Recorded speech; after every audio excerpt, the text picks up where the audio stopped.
på internettet, og det bare stod på min bankkonto, så jeg kunne gå ind med det samme og sætte dem ind på pokeren, jamen så ville det kun være et spørgsmål om tid, før at stjernerne stod i den position, hvor jeg lige pludselig slår klik, ikke?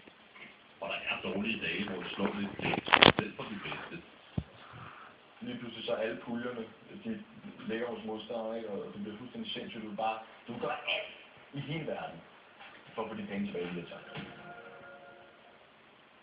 Peter Villers kan altså leve rigtig godt af at spille, og det er sikkert også drømmen for mange af de omkring 160.000 danskere, der er røget med. Tror du, hun kommer hen med at stå her? Skal hun nok ikke? Men de fleste af os nøjes bare med lidt tips og lotto, selvom chancerne for at vinde er uendeligt små.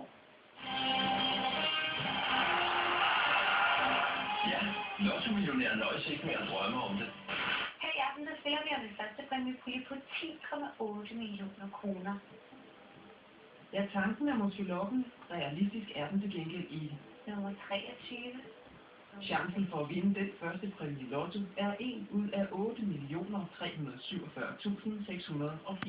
Er der nogen, der får 6 vindertal rigtigt?